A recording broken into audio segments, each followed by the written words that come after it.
Cinéma. Écran de l'infini sur lequel se projettent les rêves et les cauchemars. Leur mission, vous faire découvrir des films oubliés, vous faire poser le pied sur des genres plus ou moins inconnus, et au mépris de votre santé mentale, vous faire avancer vers des contrées nanardesques. Le seul hic, c'est qu'ils ne le savent pas encore. Voici leur émission.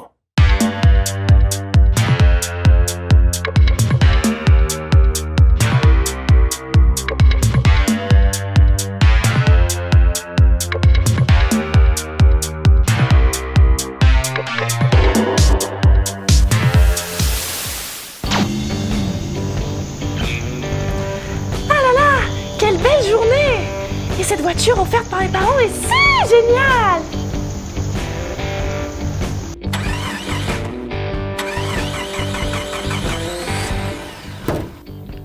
Oh non! Ma voiture est en panne et je n'ai pas de CAP mécanique! Comment est-ce que je vais faire? Mon après-midi shopping avec mes bestas tombe à l'eau! Ah là là! Mais qui est ce charmant marchand de glace là-bas? Je vais lui demander de l'aide car il est beau gosse et macho et moi, j'aime ça! Bonjour, mademoiselle. Que puis-je pour vous? Je suis en panique, monsieur.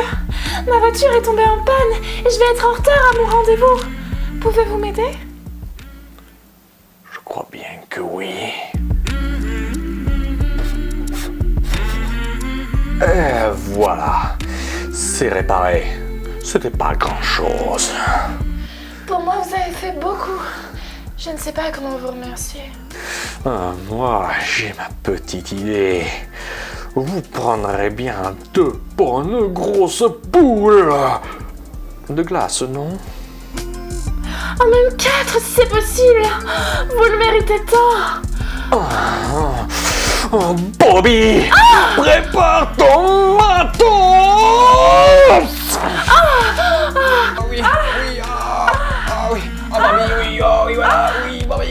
Fabien, qu'est-ce que tu fais?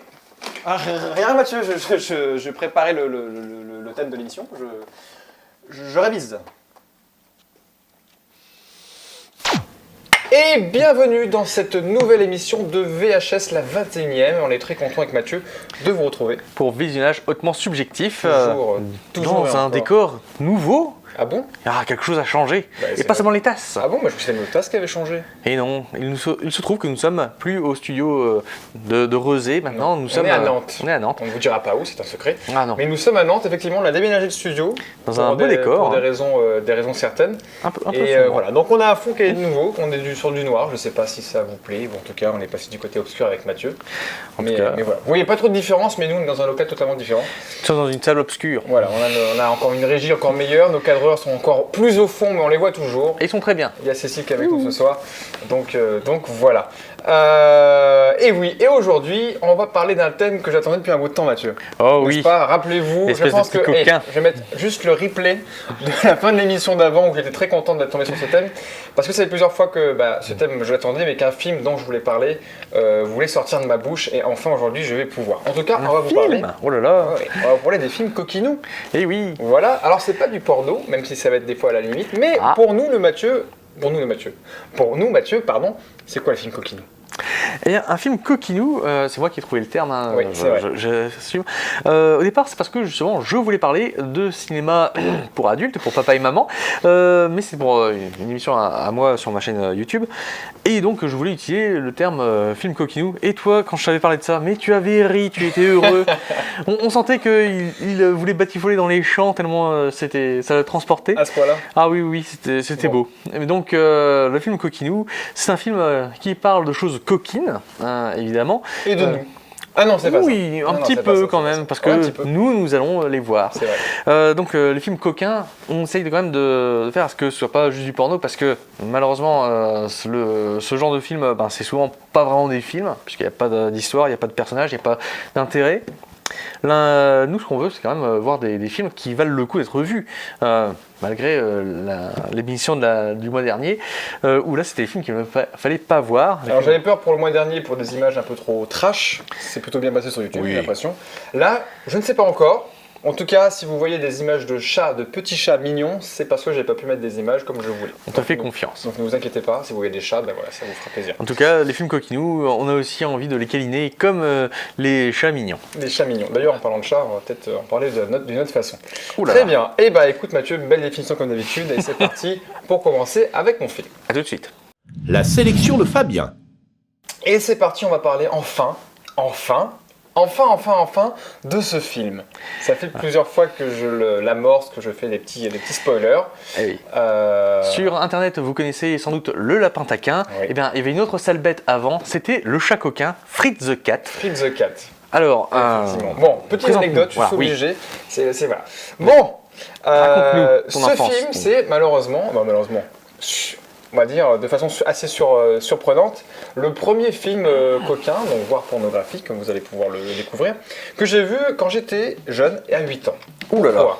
Bon, mon papa en rigole encore aujourd'hui, je l'ai annoncé il n'y a pas très longtemps en plus.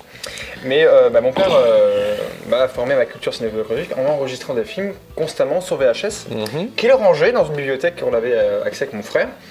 Et ben, il faisait ça bien, toi. Donc il prenait la VHS, il mettait les petites étiquettes, il écrivait dessus, il rangeait dans la boîte, hop, tu te dis, mais à ma maman on découpait même le programme télé avec le pitch. Mais je crois que ce jour-là, Oui.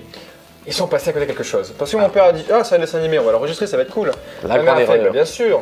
Sauf qu'ils n'ont pas regardé les films. Et mes parents ne regardaient pas les films qu'ils enregistraient en fait. Qu'ils nous avaient fait Il voir. faut aux parents. Il faut. Donc, la surprise a été que ce jour où j'ai choisi cette cassette dans la bibliothèque, je suis tombé sur Fritz the Cat, effectivement. Le Ralph Bakshi. Exactement, qui est un film d'animation érotique, voire pornographique en un sens. À certains points, non. Ouais, on va regarder érotique. On regarde érotique, ouais, Oui. parce que ça reste de l'animation, effectivement. Mais pour moi, c'était mon premier porno, qui avait été interdit au moins de 16 ans à l'époque, même peut-être plus. si je me trompe Classé pas. X aux Même classé États-Unis. X, effectivement. Même d'ailleurs, la phrase d'accroche, c'est si on est classé X, ce n'est pas pour rien, baby. Donc je pense que c'est pour ça. Il est sorti du coup en 1972 et c'est un film d'animation qui dure 1h20. 1h20 de quoi ce film ? 1h20, tout simplement de contre-culture, on fait des fucks à la politique, on fait des fucks aux religions, À la police. à la police, on parle de sexe, on fait du sexe, on parle de de drogue, on fait de fume. la drogue. Voilà, donc tout ça à 8 ans, je peux vous dire que ça marque des esprits, Ouais. même si aujourd'hui avec du recul... On prépare un attentat aussi. Oui, Et effectivement. on fait des scènes quand même assez sadiques à coups de chaîne. À coup de chaîne, effectivement. Pourquoi ? C'est un film à 72, on est à l'après 68, forcément. Ce Période film, hippie. Période hippie. Et ce film raconte quoi ? Donc on suit Fritz the Cat, qui est peut-être un petit peu une anacronyme à Félix le chat, en un sens. Oui, c'était une réponse justement à Félix le chat, qui était le chat quand même, bonne culture, le politiquement correct.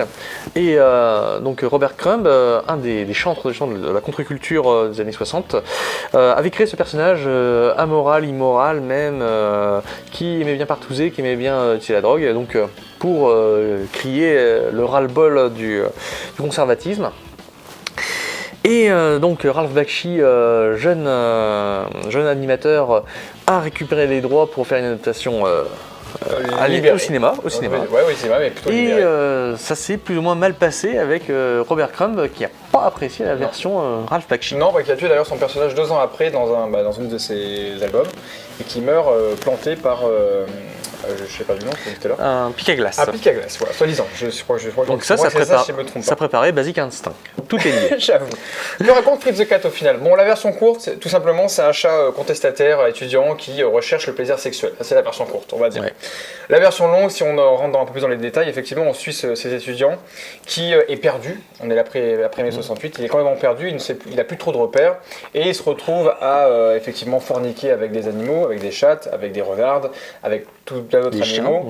Des chiens aussi, et à se sentir libéré de pensée quand il est sous LSD. voilà, sous LSD, voilà, toute drogue. Le scénario, c'est pas le plus intéressant du film parce qu'effectivement, la trame est plutôt simpliste, il part des fois dans des choses qui sont pas forcément très percutantes, et à la fin tu fais ah ok, très bien, d'accord. Donc voilà, c'est plutôt une critique de la société de l'époque, sous les traits d'un chat complètement taré, animé effectivement, et voilà, on est toujours dans la contre-culture, ça crache sur les noirs, ça crache sur les blancs aussi. ça crache sur la police, sur la politique, ça crache sur les hippies, ça crache sur les drogués. En gros, le chat crache surtout, même voire sur lui-même, bien, j'ai envie de dire. Et forcément, il y a du coquinou. Pourquoi ? Parce que il y a du sexe. Première séquence, et celle qui m'a le plus marqué quand j'étais jeune d'ailleurs. Il y a un gangbang dans une baignoire. Dans une baignoire, à côté d'un squat d'ailleurs, et qui sont du coup repérés par deux policiers qui sont joués par des cochons. Alors voilà, il y a vraiment dans le choix des personnages d'animaux un sens complètement certain. En même temps, les policiers à l'époque étaient appelés pigs, justement les cochons, et les noirs, eux, sont représentés par des corbeaux, justement, c'est en rapport avec les lois de Jim Crow. C'est aussi ce qu'avait fait Disney dans Dumbo, par exemple, puisque les noirs sont représentés aussi par des corbeaux. C'est vrai, effectivement. Il y a beaucoup d'anecdotes comme ça. Il y a beaucoup de petits détails, de choix qui sont faits. L'animation est plutôt cool, il y a certaines bonnes idées, je trouve, quand même, dans les délires, dans les trips, dans la façon quand ils décollent parce qu'ils sont sous drogue, même dans les courses-poursuites, il y a vraiment des trucs, il y a même des clins d'œil à des choses, par exemple, la première ouverture, vraiment la vraie ouverture du film commence sur trois mecs de chantier qui sont sur la fameuse poutre, vous savez, la fameuse image de la construction de je sais plus quel building d'ailleurs.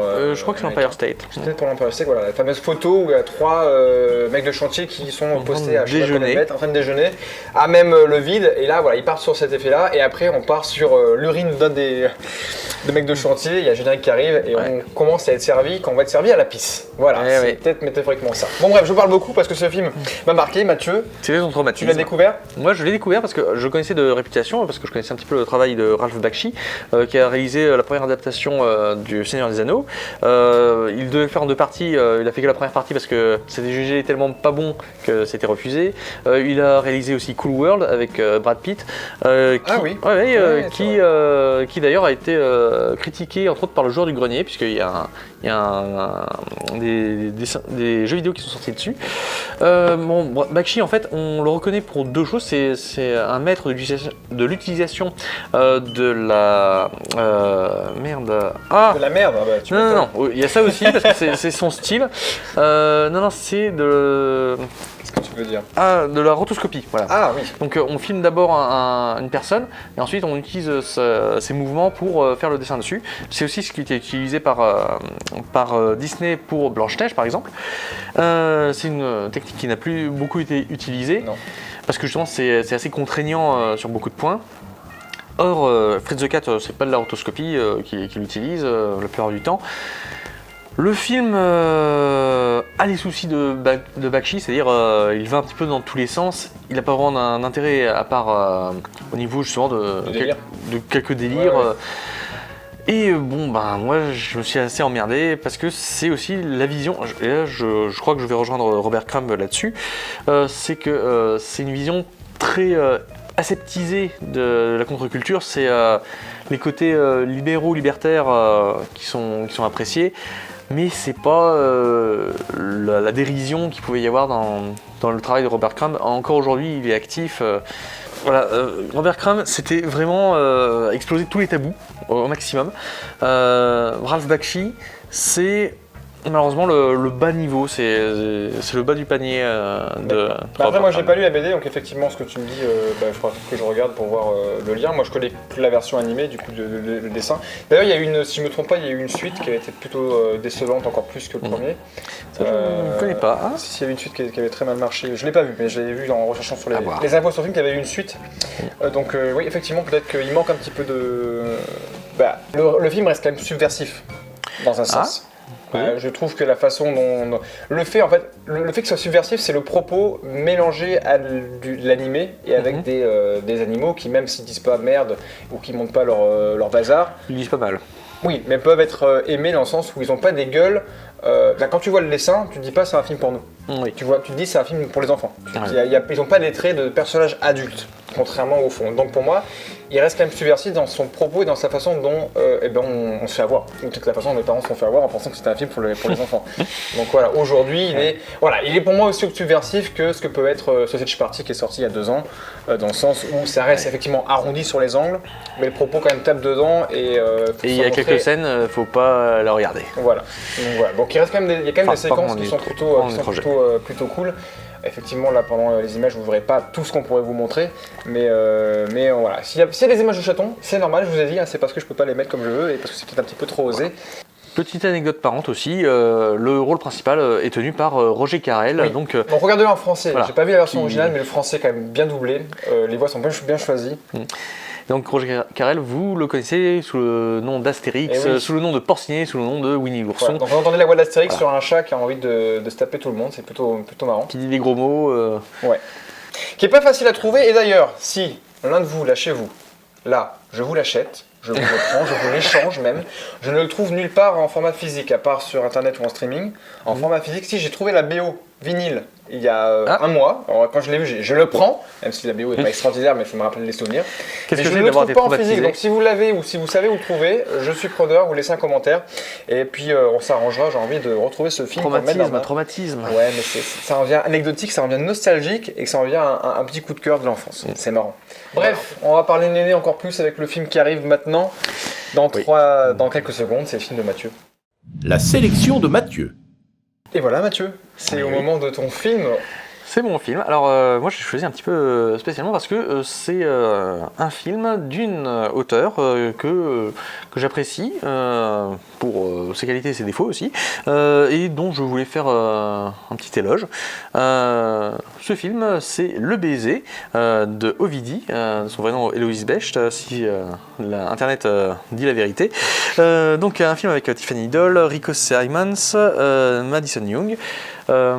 C'est un film français. À la base, c'est un film pornographique, mais il y a une version érotique. Donc, nous, on a vu. On va en tout cas vous parler de la version érotique ce soir. Et surtout, connaissant Ovidie, c'est une auteure, donc une réalisatrice, qui veut faire des films sur le sexe, mais qui veut qu'il y ait quand même une réflexion derrière, qu'il y ait un message, qu'il y ait aussi des personnages beaux et attachants. Donc là, vous pouvez voir qu'il est en train de se rincer l'œil, parce qu'il y a quand même quelques images, hein, Fabien? Non, je regarde le pitch. Tu regardes le pitch. Le pitch en espagnol et en anglais. Et en anglais. Tiens, dans ce cas, raconte-le-nous ce pitch. Claire las muchas que la classe, je ne sais pas parler espagnol. Non, Mathieu, raconte ton histoire, c'est ton histoire. D'accord. C'est ton choix, assume. D'accord. Alors, juste le nom du... Voilà. Donc c'est l'histoire de Claire, une jeune parisienne qui est mariée depuis 10 ans avec le même homme et qui donc s'emmerde un petit peu parce que c'est la crise quand on est trop habitué à une personne. Mal, elle le dit clairement. Oui aussi. Ouais, c'est ça, quand on ne multiplie pas les partenaires et au détour d'une rue, elle vient au secours d'une américaine qui s'est fait voler ses affaires. Ouais. Et l'américaine, avant de s'en aller, lui dépose un baiser sur les lèvres. Et la jeune femme, troublée par ce geste qu'elle ne fait pas. Quand on est troublé et qu'on est parisien, d'un baiser, on fait ça. Voilà. Plusieurs fois dans le film. C'est l'image. Oui, d'ailleurs, c'est l'image de l'affiche. Elle a fait ça plusieurs fois, ça m'a fait rire, très rire. Oui, pourquoi pas. Après tout, Jean-Paul Belmondo dans À bout de souffle faisait ça assez souvent. Là, c'est aussi pour montrer le trouble lorsque on est hétérocentré, de découvrir justement. Je sais pas trop, en fait, je me pose la question. À un moment, ça a un goût fraise chantilly. Hein. Il y a la scène du pique-nique, ah ouais. Bon bref, vas-y, continue. Voilà, donc cette jeune femme va délaisser son mari pour suivre cette américaine qui, elle, comme elle veut s'éclater dans cette patrie de l'amour qu'est la France, malheureusement, va pas être exclusivement tournée vers Claire, hein, qui va être encore plus troublée. Ouais. Donc voilà, ton avis à toi, d'abord. Alors, la vraie version, c'est que je l'ai regardé ce matin, juste après m'être levé. Et tout, et j'ai fait, la journée commence bien. Je suis quel coquin, c'est Mathieu. Je m'attendais pas à un film aussi. Oui, coquinou, mais là, coquin, même limite pornographique par moment, parce que c'est la version érotique, donc on voit bien qu'à des moments ça a été coupé. Mais ça rentre quand même dans le tas plutôt bien. J'ai envie de dire. Donc voilà. Qu'est-ce que j'en ai pensé? Je me suis plutôt quand même pas mal marré. Ouais. Dans le sens où, au-delà que ça me fasse sourire au vu de ce que je voyais, je suis désolé, mais je trouve que l'actrice principale du film joue très mal. C'est qui joue Claire. Le reste du casting, il n'y a pas trop de soucis, quoique son mari n'est pas hyper très bon non plus. Mais alors, le personnage principal, je me marie d'elle parce que je trouvais qu'elle surjouait même pas, c'est qu'elle était complètement absente du rôle du personnage.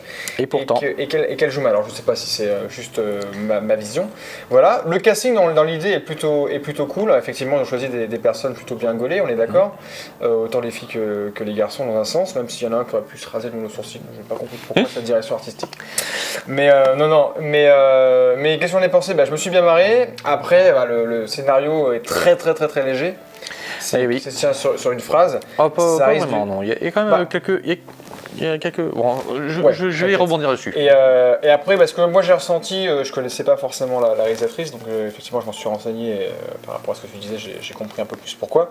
Il y a un propos totalement pro-lesbien dans le film, on est bien d'accord. Pas que. Et il y a beaucoup de critiques sur le milieu masculin, mais au niveau du sexe quand même. Dans le sens de la vision du sexe masculine et la vision du sexe féminine. Voilà. Je ne me le remettrai pas, même on va dire que le premier quart d'heure, pour tout avouer, ça m'a fait rire, parce que je me suis dit, Mathieu, il a dû récupérer ce DVD, vous savez, dans les presses, mais le rayon tout en haut. Non. Je l'ai eu pour Noël. C'est vrai? Mathieu, qui t'a offert ça pour Noël? Ah, je ne dirai pas. Tu ne me dirais pas? Non. Oh, Mathieu a un secret, c'est la première fois. Non, ce n'est pas un secret, mais simplement je ne le dirai pas parce que il ou elle regarde aussi. Ah, elle regarde l'émission? Oui. Ah, tu veux pas lui faire dédicace? Bon, on va regarder les abonnés. Non, mais du coup, voilà. Donc je me suis marré parce que je trouve que ça jouait un peu mal. J'ai trouvé ça plutôt. Même, j'ai pas trouvé ça spécialement excitant au sens propre du terme. Moi, c'est pas vraiment le but parce que donc. Mais ouais, je trouve que les scènes de sexe sont un peu maladroites par moments. Dans le sens où, en fait, je trouve que c'est la personnage de l'américaine qui surjoue de ouf, quoi. Alors là, c'est un peu particulier justement parce que donc Madison Young, qui est américaine justement, a été choisie justement par Ovidie parce qu'elle a une façon de jouer devant la caméra qui est très particulière. C'est quelqu'un qui sourit énormément. Ouais. C'est quelqu'un qui simplement qui s'éclate. Qui est solaire, qui s'éclate. Qui après voilà, peut-être que dans la vraie vie elle est comme ça, je ne sais pas. Mais, et si un truc qui est marrant, parce que tu me disais que on était à Paris et que la ville de l'amour donne envie. Enfin, je suis désolé, on ne voit rien de Paris. Ah oui. En tout cas, il n'y a aucun moment où on se dit, effectivement, on est à Paris, même s'ils en parlent, on voit aucun monument, on reconnaît aucune rue connue. C'est toujours des gros plans sur les scènes, toujours des gros plans sur les décors qu'ils ont choisis.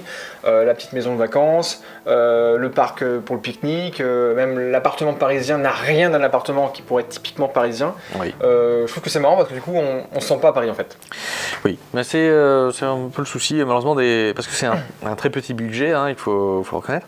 Bon, moi, pourquoi est-ce que je l'ai choisi? Déjà parce que Ovidie, c'était au départ une actrice X qui a fait beaucoup parler d'elle en tant qu'intello du porno. Elle a écrit Porno Manifesto, entre autres.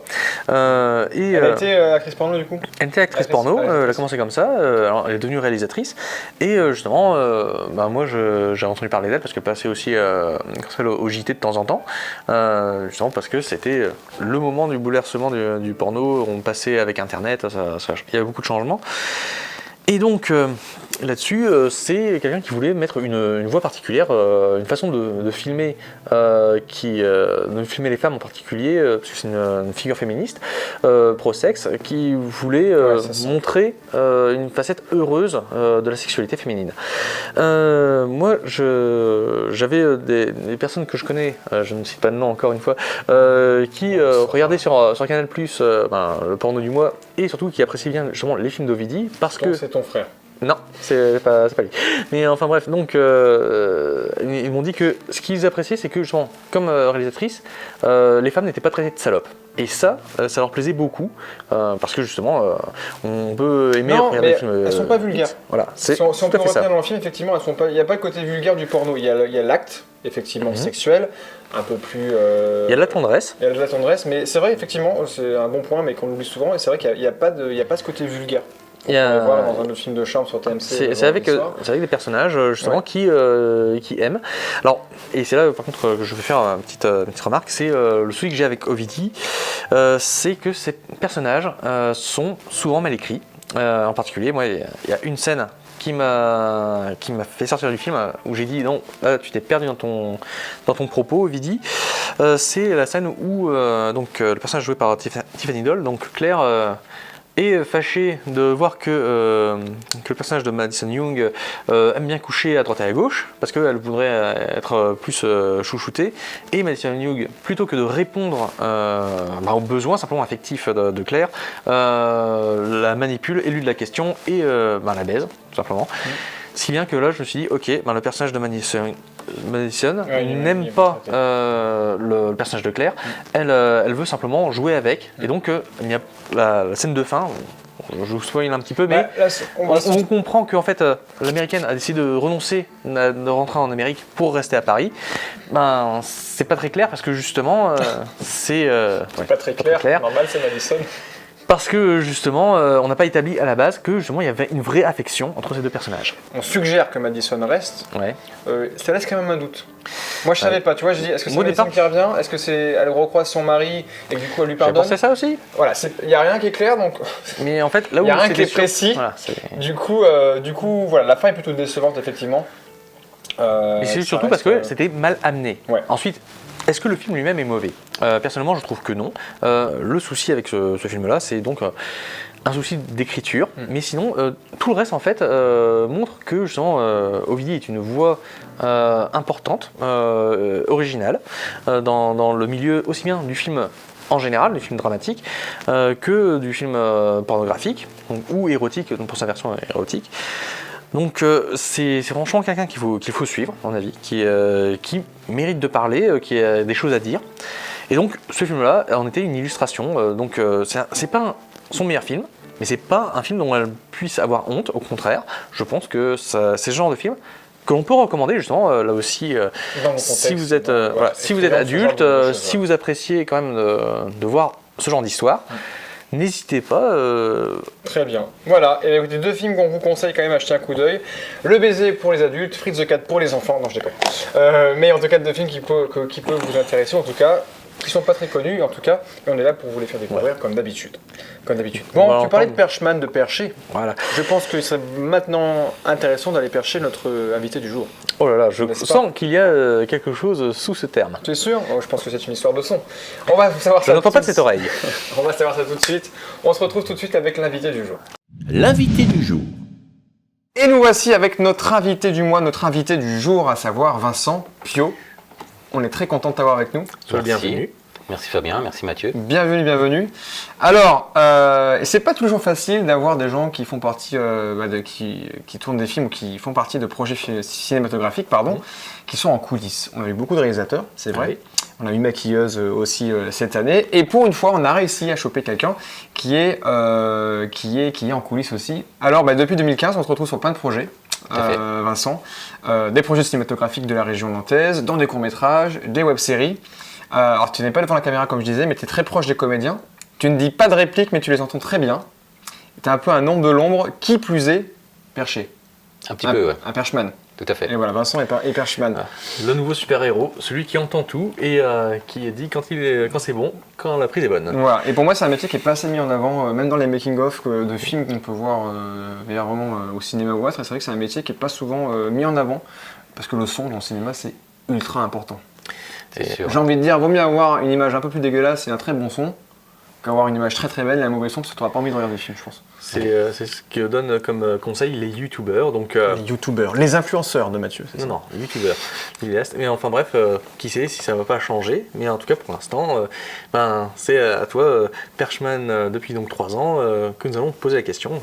Alors on dit Perchman ou preneur de son? Parce qu'à chaque fois je ne sais jamais si c'est un ancien dialecte, le Perchman, ou si on dit aujourd'hui encore Perchman sur le... On peut dire les deux. On dit les deux, hein. Oui, compte tenu que dans le preneur de son, on fait plusieurs fonctions. C'est ça. Voilà. Il y a le Perchman, il peut rester voilà. comme ça, mais bon, il y a l'assistant son, il y a l'enregistrement à côté. C'est pas seulement celui qui porte la... Tout à fait. C'est aussi celui qui est avec l'enregistreur pour... Puisque là, on est sur comment est-ce qu'on est ingénieur de son. Comment toi, es-tu devenu ingénieur son? Est-ce que tu peux nous parler de ton parcours, s'il te plaît? Alors moi, c'est tout à fait spécial. C'est des concours de circonstances. Déjà, quand j'étais ado, j'étais attiré par le son, la musique, et j'aimais beaucoup le cinéma, et notamment un réalisateur américain, Brian De Palma. Et j'ai un énorme souvenir d'un film, le Blowout, avec John Travolta et Nancy Allen.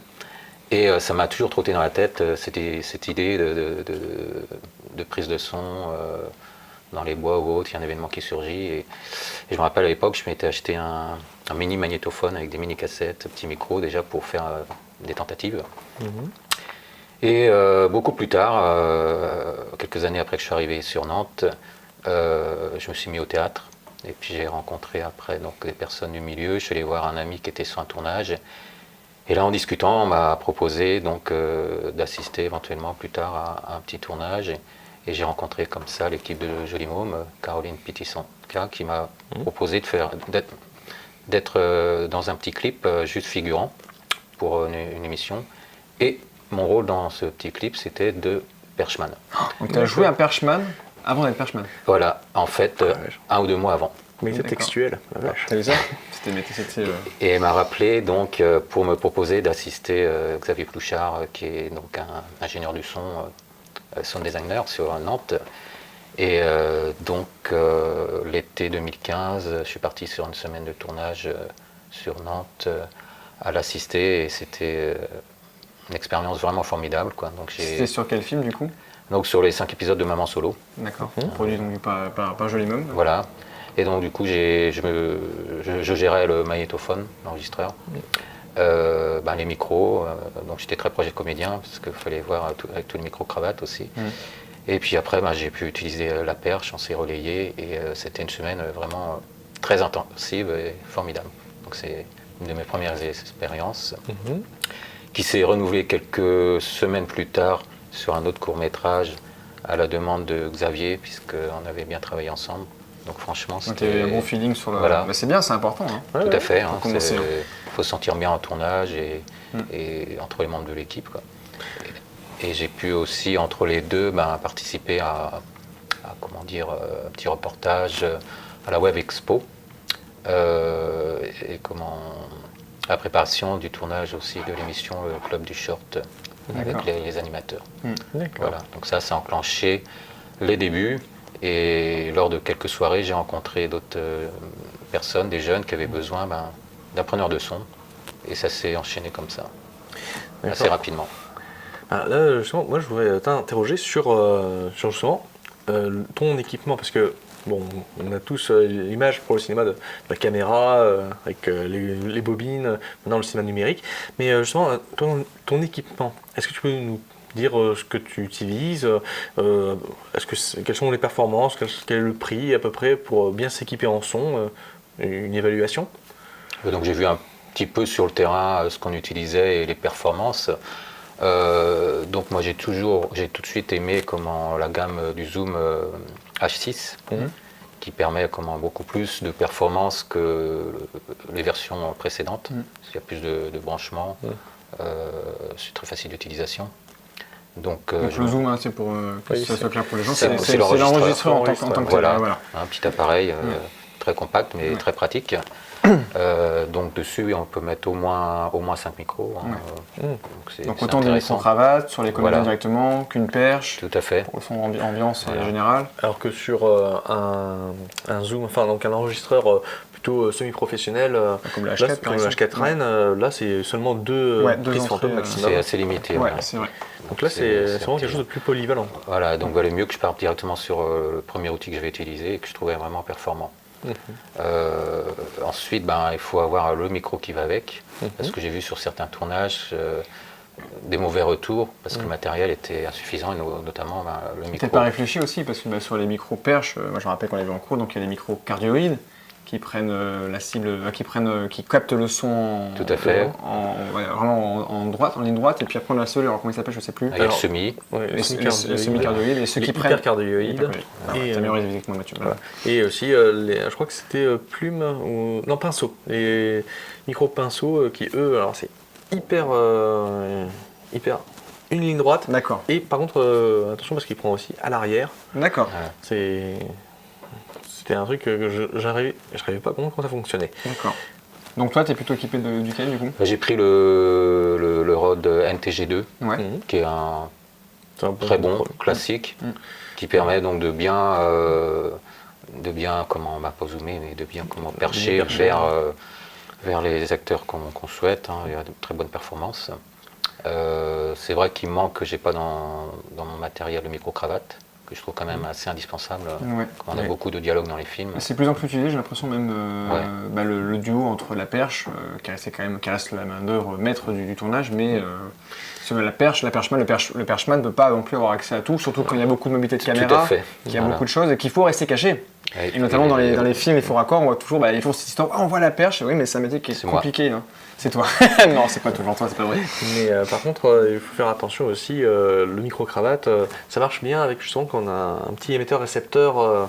Parce que quand c'est avec directement le fil, le câble qui va à l'enregistreur, le souci, c'est qu'il y a le déplacement qui peut être... C'est très limité. Ouais, et puis il faut camoufler.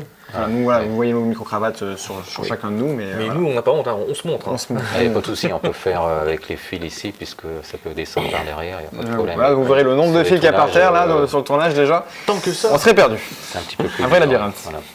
Donc. Et du coup, pour les micros, il faut la perche, donc on fait toutes sortes de perches. Bon, là, j'en ai une petite de mètres et quelques, qui est suffisante parce que j'ai eu beaucoup de tournages en intérieur et justement avec beaucoup de confinement, donc ça m'évitait d'être trop gêné. Ouais. Sinon, une plus longue, c'est intéressante aussi pour avoir plus de recul hors champ de la caméra, quoi. Voilà, donc c'est en fonction Ce sont des perches en carbone, c'est ça il y a aluminium, il y a carbone. Les carbones sont plus intéressantes, mais plus chères. Voilà, c'est en fonction des budgets.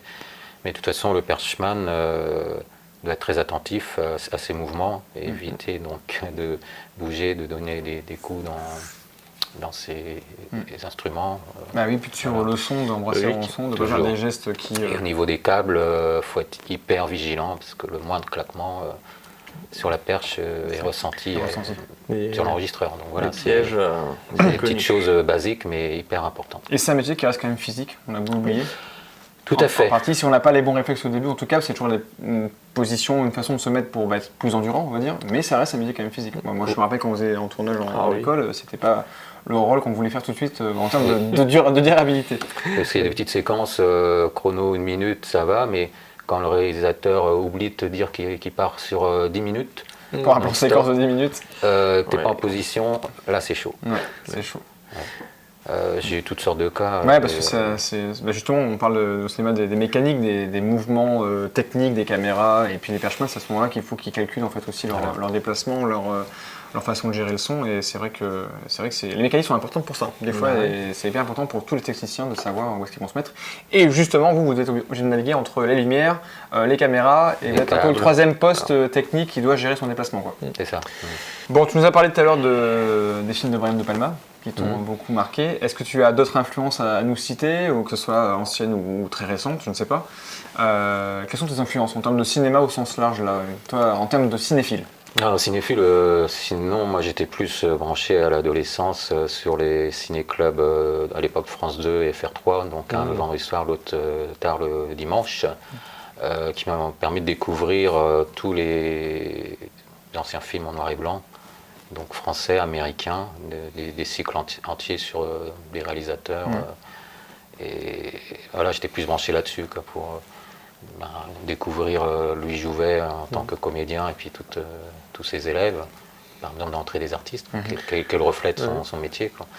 Ou les Américains, j'aimais bien comment il s'appelait, James Stewart ou Clark Gable, enfin tout cela.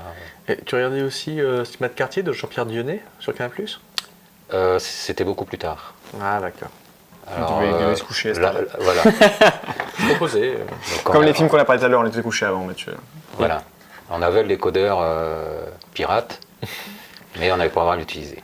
La grande époque. Parce que on ne dira pas où, on ne dira pas en quelle année. Voilà. Mais il l'avait. C'est comme ça qu'on se forge sa culture aussi, justement, en détournant les règles. Exactement. Et si on devait te parler du travail du son au sens propre, est-ce qu'il y a des films dernièrement qui t'ont marqué en termes de mixage sonore, de travail de son ou autre que tu as pu voir au cinéma? Oscar du film. Ouais, l'Oscar en ce moment pour toi du son qui est plutôt récent. Parce que tu as un film récent que tu as vu que tu as trouvé le travail plutôt balèze en termes de son. Après, c'est dans les films d'action, c'est vrai que j'aime beaucoup les Kingsman. Parce que j'aime beaucoup aussi la musique, donc la musique en dehors du travail de preneur de son est primordiale dans un film, quoi. Voilà. Donc ça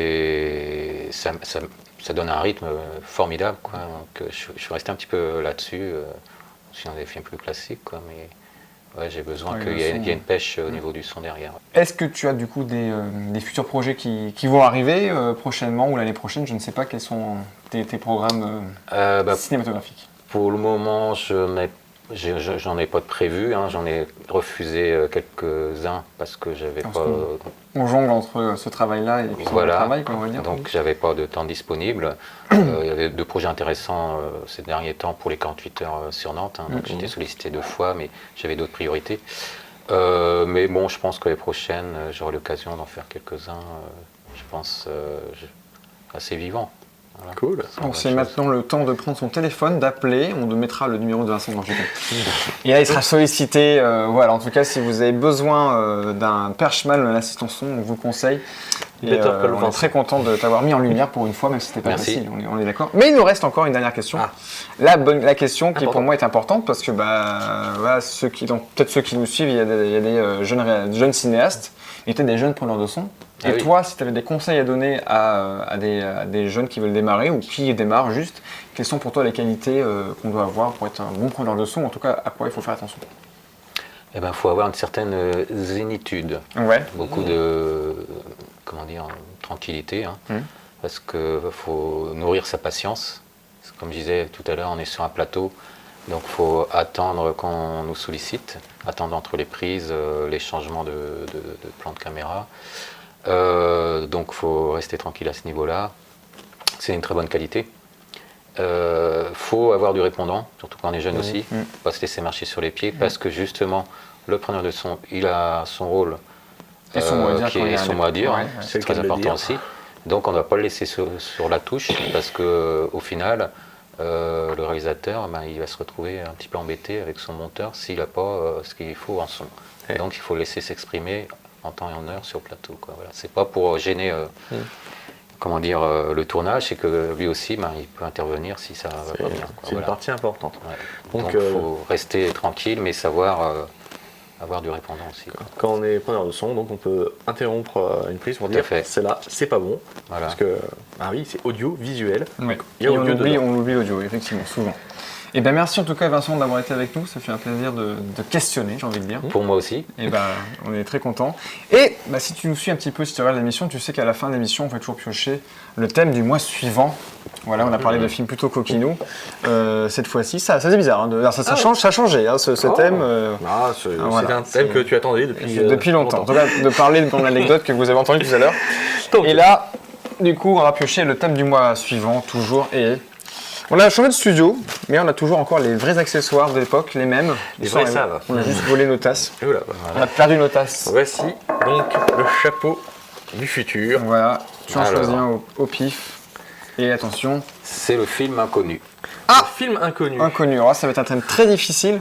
Souvent on nous dit même oui mais le film que vous avez utilisé il est connu. Oui ça dépend les gens. Mais là il va falloir qu'on déniche n'importe quel genre possible. Vous ne connaissez pas. On va essayer. Forcément il y aura quelqu'un qui l'aura déjà vu. Mais on va vraiment essayer de faire un effort de vous sortir un film inconnu. Tiens, tu connais un film inconnu? Un film que toi tu as vu et que tu as entendu personne d'autre l'avoir vu? Alors là... non. Parce qu'il est inconnu. Voilà. Bien joué Vincent. Non, bon bref, en tout cas, on vous parlera des films inconnus le mois prochain, donc ce sera le mois de novembre. Un défi. Et oui. On vous souhaite un bel automne en tout cas qui démarre bien. En tout cas, on sera content de vous retrouver le mois prochain. N'hésitez pas à nous suivre toujours sur la page Facebook, nous suivre sur YouTube. Soi-disant, c'est Jones de dire mettez un pouce bleu, mais je ne sais pas à quoi ça sert encore. Mais si, c'est pour monter dans l'algorithme. Monter dans l'algorithme, mais nous, c'est pas ce qui nous intéresse. L'intérêt, c'est de parler cinéma et de vous intéresser. Et ceux qui nous suivent savent de quoi on parle. N'est-ce pas, Mathieu? Oui. N'est-ce pas Mathieu, écoute, je te laisse encore le mot de la fin. Comme toujours, attention, original. Non, mince, j'ai dit pantoufle. Eh bien, moi, je vous dirais... allez au cinéma. Ok, très bien. Allez au cinéma. C'est important. Des films. Il y a rien de plus important dans la vie que de découvrir de nouvelles histoires. Exactement. En tout cas, merci à vous. 3, 2, 1. Ciao.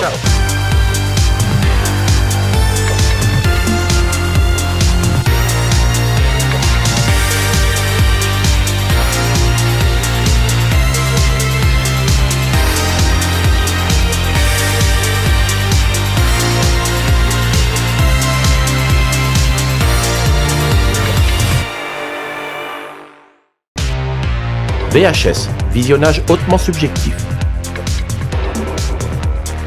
Un thème, 2 films, plus un invité du cinéma local.